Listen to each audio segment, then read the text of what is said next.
Hi പ്രിയമുള്ള സുഹൃത്തുക്കളെ, പ്രശസ്ത സാഹിത്യകാരനായ സൽമാൻ റുഷ്ദിയെ കുറിച്ച് നിങ്ങൾക്കറിയാമോ? എഴുത്തുകാരനാണ്, ചിന്തകനാണ്, മുസ്ലിം സമുദായത്തെ തന്നെ ചിന്തിപ്പിക്കാൻ ശ്രമിച്ച ഒരു മഹാവ്യക്തിത്വമാണ് ശ്രീ സൽമാൻ റുഷ്ദി. അദ്ദേഹത്തിന്റെ കൂടെ മതമാണ് ഇസ്ലാം.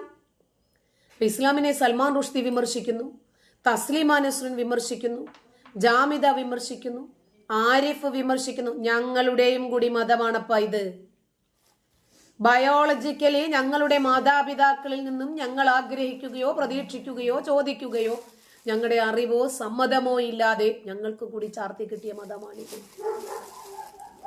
നിങ്ങളിലേക്ക് എങ്ങനെയാണോ ഈ മതം വന്നുഭവിച്ചത് അതുപോലെ തന്നെ ലഭിച്ചതാണ് ഞങ്ങൾക്കും ഇത്. അപ്പോ ഞങ്ങളുടെ മുസ്ലിം സമുദായത്തെ വിമർശിക്കുന്ന മുസ്ലിം സമുദായം ഈ സമുദായം എന്റേതുമാ. മുസ്ലിം സമുദായത്തെ സംരക്ഷിക്കാൻ വേണ്ടി ചില ആളുകൾ ഇറങ്ങി തിരിച്ചിരിക്കുന്നു. അവരൊക്കെ ഇസ്ലാമിനകത്ത് നിന്നിട്ടുണ്ടാക്കിയിരിക്കുന്നത്ര പരിക്കുകൾ ഇസ്ലാം വിട്ട ഒരാളും ഉണ്ടാക്കിയിട്ടില്ല. ഇസ്ലാമിനകത്ത് നിന്നിട്ട് ഇന്ന് ഒരു ഉസ്താദിന്റെ ലൈവ് നിങ്ങൾ കണ്ടിരുന്നു. ഞാൻ ദർസിൽ പഠിച്ചുകൊണ്ടിരുന്ന സമയത്ത് ഉസ്താദുമാർ എന്റെ കാല് തടവി തന്നു. നബി എന്റിലൂടെ പ്രസംഗിച്ചു.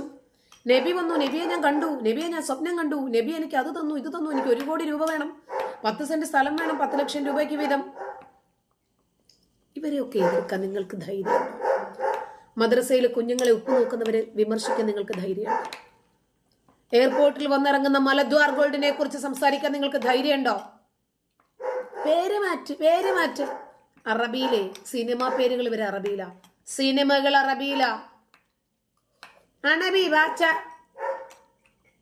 ഓരോന്നങ്ങ് ഇറങ്ങിത്തിരിക്കും. ഇസ്ലാമിനെ കുറിച്ച് ഈ വേട്ടാവളിയന്മാർക്ക് എന്തോ അറിയാം. ഒരു പക്ഷേ ഈ സമാധാനത്തിന്റെ മതം കാരണം ഒരു സത്യം തുറന്നു പറഞ്ഞതിന്റെ പേരിൽ ഏറ്റവും കൂടുതൽ വേട്ടയാടപ്പെട്ട ഒരു എഴുത്തുകാരൻ ഈ മനുഷ്യനായിരിക്കും. ഈ മതത്തിന്റെ പേരിൽ ഒരുപാട് ആളുകൾ വേട്ടയാടപ്പെട്ടിട്ടുണ്ട്. ഒരു സത്യം തുറന്നു പറഞ്ഞതിന്റെ പേരിൽ സൗദിയിലെ ജയിലിൽ വരെ കിടന്നിട്ടുള്ള മലയാളികളുണ്ട്. അവരുടെ ഒന്നും ത്യാഗം, അവരൊക്കെ അനുഭവിച്ചതൊന്നും ചെറുതാക്കി കാണുന്നതല്ല. പക്ഷേ ഒരുപാട് യാതനകൾ അനുഭവിച്ച ഒരു മനുഷ്യനാണ് ശ്രീ സൽമാൻ റുഷ്ദി. റുഷ്ദിയുടെ 4ാമത്തെ നോവലാണ് ദി സാത്താനിക് വേഴ്സസ്. 1988 ഈ പുസ്തകം എഴുതുന്നത്. ആലോചിക്കണം, 1988 ഇങ്ങനെ ഒരു പുസ്തകം എഴുതാൻ ആ മനുഷ്യന് ധൈര്യം കിട്ടുന്നു. 1960കളിൽ ഇസ്ലാമിനെ വിമർശിക്കാൻ ധൈര്യം കിട്ടുന്ന ചേകനൂർ മൗലവി എവിടെ നിൽക്കുന്നു? ഞാൻ അതാ പറഞ്ഞത്. അതിന്റെ പേരിൽ ബലിയാടുകളായി തീർന്ന ആരെയും കൊച്ചാക്കി സംസാരിക്കുന്നതല്ല. ഈ മുസ്ലിം സമുദായത്തിലെ മതമൗലികവാദികളിൽ നിന്ന് ഇതല്ല, ഇതിന്റെ അപ്പുറം നേരിടേണ്ടി വരും. ഞാനൊരു പക്ഷേ വാക്കുകളാൽ മാത്രമേ പീഡിപ്പിക്കപ്പെട്ടിട്ടുള്ളൂ. ഇല്ലാ കഥകൾ മെനഞ്ഞതിന്റെ പേരിൽ മാത്രമേ എന്നെ ഇവർ പീഡിപ്പിച്ചിട്ടുള്ളൂ. മാനസികമായി തകർക്കാൻ എൻ്റെ മക്കളെയും ഭർത്താവിനെയും സഹോദരങ്ങളെയും മാതാപിതാക്കളെയും ഒക്കെ ഇവർ കരുവാക്കിയിട്ടുണ്ട്. ഇതൊക്കെ ത്യാഗത്തിന്റെ മാർഗമായിട്ടാണ് ഞാൻ കാണുന്നത്. സത്യം പറഞ്ഞാൽ ഇതൊക്കെ പറഞ്ഞതോടുകൂടിയും പ്രചരിപ്പിച്ചതോടുകൂടിയും എനിക്ക് ഫാൻസ് കൂടുക ചെയ്തത്. അപ്പോഴും എനിക്ക് ഒരുപാട് ആളുകൾ എന്നെ ഞാനുമായിട്ട് കോണ്ടാക്ട് ചെയ്യുന്നുണ്ട്. നിങ്ങളുടെ ശബ്ദം പലരെയും ഭയപ്പെടുത്തുന്നു, നിങ്ങളെ ഇല്ലാതാക്കാൻ ശ്രമിക്കുന്നു, സൂക്ഷിക്കണമെന്ന് പറഞ്ഞിട്ട്. അതാ നമ്മളെ വിശ്വസിക്കുന്ന കുറച്ചാളുകളെയെങ്കിലും സൃഷ്ടിച്ചെടുക്കാൻ എനിക്ക് കഴിഞ്ഞിട്ടുണ്ട്.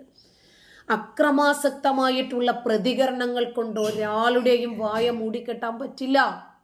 അവർ പൂർവാധികം ശക്തിയോടുകൂടി ഈ മേഖലയിൽ ഉറച്ചു നിൽക്കുകയുള്ളൂ.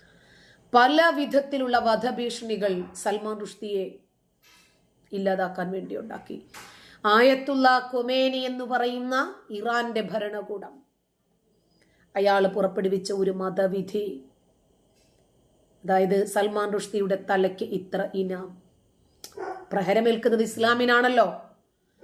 അദ്ദേഹത്തിന്റെ ഈ മതവിധിക്ക് ശേഷം വർഷങ്ങളോളം സൽമാൻ റുഷ്ദിക്ക് പുറത്തിറങ്ങാൻ സാധിച്ചില്ല. ഒളിവിൽ ജീവിക്കേണ്ടി വന്നു. ഈ കാലയളവിൽ ഒന്നും പൊതുരംഗത്തേക്ക് ഇറങ്ങിയില്ല. എന്നാലും എത്രയെന്നും പറഞ്ഞിട്ടാണ് ഒളിവ് ജീവിതം. അദ്ദേഹം ഒടുവിൽ അതിനെ പ്രതിരോധിക്കാൻ തീരുമാനിച്ചു. അങ്ങനെയാണ് ഒരു പൊതുവേദിയിൽ അദ്ദേഹം പ്രത്യക്ഷപ്പെട്ടത്. അദ്ദേഹത്തിന് അങ്ങനെ ഒളിവ് ജീവിതത്തിൽ തന്നെ ഇരുന്ന് ഒരു പക്ഷേ അദ്ദേഹത്തിന് ഗ്രന്ഥങ്ങൾ എഴുതാമായിരുന്നു. വീണ്ടും വിമർശന ഗ്രന്ഥങ്ങൾ തന്നെ എഴുതാമായിരുന്നു. അതിനെ രണ്ട് കൈയും കൂട്ടി സ്വീകരിക്കാൻ വലിയ ഒരു പുരോഗമന സമൂഹം ഉണ്ടായിരുന്നു. പക്ഷേ ശരിക്കും പറഞ്ഞാൽ എന്താണ് സാത്താനിക് വേഴ്സസ് എന്ന് മനസ്സിലാകുന്നത് ആ പൊതുവേദിയിൽ പ്രത്യക്ഷപ്പെട്ട സൽമാൻ റുഷ്ദിയെ ആക്രമിക്കാൻ ഒരു അക്രമി ശ്രമിച്ചതിന് ശേഷമാണ്. അദ്ദേഹത്തെ കൊലപ്പെടുത്താൻ ശ്രമിച്ചതിന് ശേഷമാണ് സാത്താനിക് വേഴ്സസ് എന്താണ് എന്ന് കൂടുതൽ ആളുകളിലേക്ക് എത്തുന്നത്. പ്രവാചകൻ മുഹമ്മദ് നബിയുടെ ചരിത്രവുമായി ബന്ധപ്പെട്ട് അധികം പ്രശസ്തമല്ലാത്ത ഒരു കഥ ജനങ്ങളെ പഠിപ്പിച്ചു കൊടുക്കുവാണ് ശ്രീ സൽമാൻ റുഷ്ദി. ഒരിക്കൽ ഇബ്ലീസിന്റെ തന്ത്രത്തിൽ അകപ്പെട്ടു പോയ പ്രവാചകൻ തന്റെ അനുയായികൾക്ക് കുറച്ച് ഖുർആൻ വചനങ്ങൾ കൈമാറി കൊടുക്കുന്നു. ഇസ്ലാമിൽ വിശ്വസിക്കാത്ത, മുഹമ്മദ് പറയുന്നതൊക്കെ കളവാണ് എന്ന് വിശ്വസിച്ചിരുന്ന ഒരു വിഭാഗം ബുദ്ധി കൊടുത്ത് ചിന്തിക്കുന്ന ജനത അവിടെ ഉണ്ടായിരുന്നു.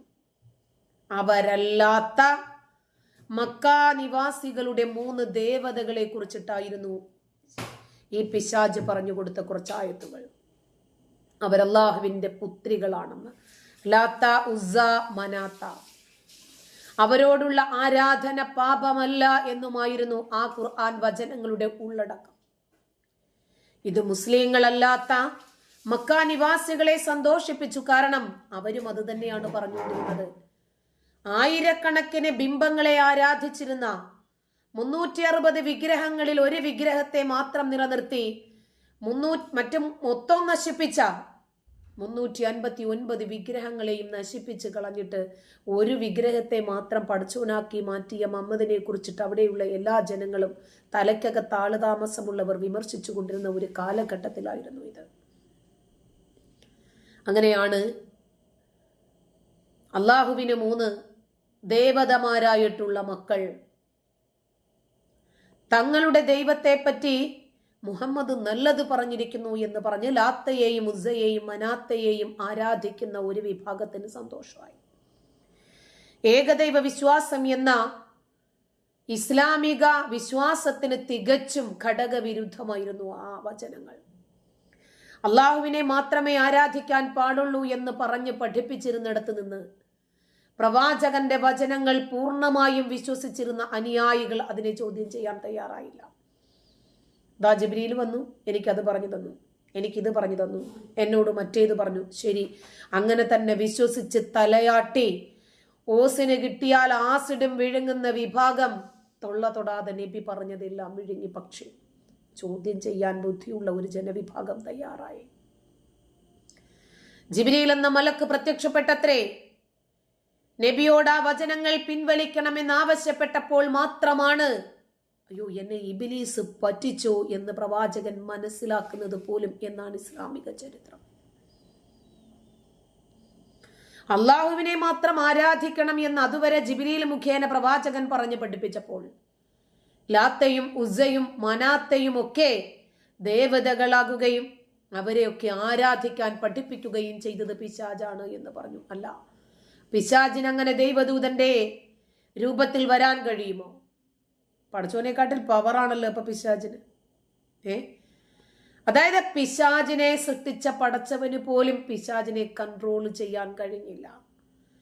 അപ്പോ 300 ഉള്ള എല്ലാ വിഗ്രഹങ്ങളെയും തകർത്തിട്ട് ഒരു വിഗ്രഹത്തെ മാത്രം പടച്ചോനാക്കി മാറ്റി അതിനെ ആരാധിക്കാൻ തുടങ്ങിയപ്പോൾ എന്നാ പടച്ചോന്റെ 3 കുട്ടികളുണ്ട്, അതിനെയും കൂടെ പിടിച്ചങ്ങ് പ്രാർത്ഥിച്ചോളാൻ പറഞ്ഞത് പിശാചാണ്. പടച്ചോനെ ആരാധിക്കാൻ പറഞ്ഞിട്ട് ആ വിഗ്രഹത്തെ പ്രതിഷ്ഠിച്ച ആ ഒരു മക്കാദേവനെ പ്രതിഷ്ഠിച്ചതൊന്നും കുഴപ്പമില്ല.